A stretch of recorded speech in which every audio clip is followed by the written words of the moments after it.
Yang di sompi pani, aso bahi, otu rain buat saya thom mereka, ini scholarship, MCP scholarship headquarters le antoi na, le July, le sub headquarters khatte, ya.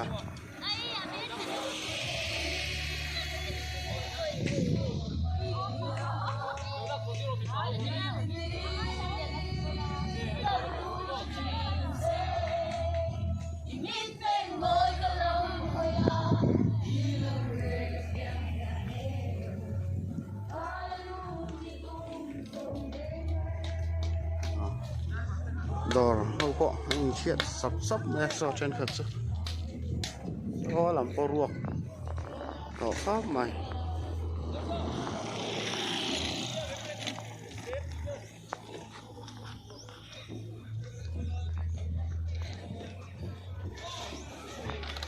chair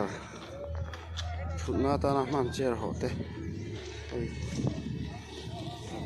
cần năng mẹ cả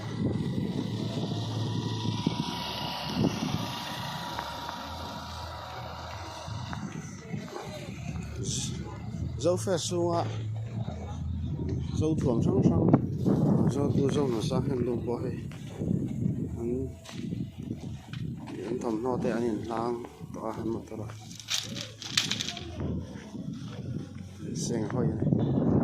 số là số xe chip pass mà như giá là việc đúc lại ngày thôi cho nên đúng lên thác rồi mà cái khoa học thác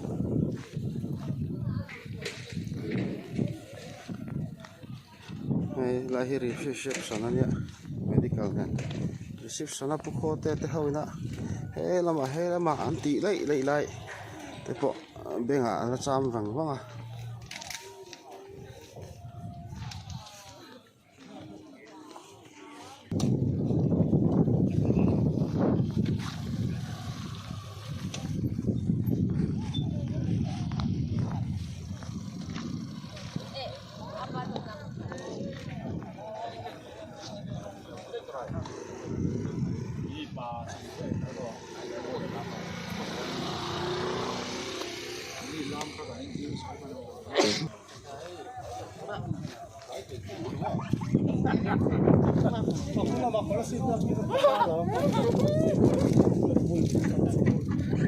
Mẹ chú phát tặng về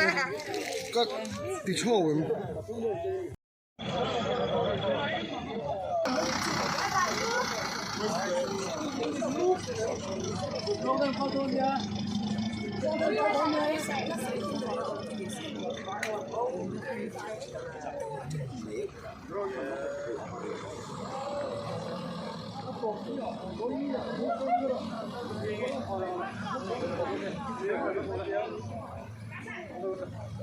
Hello guys, welcome to my YouTube channel.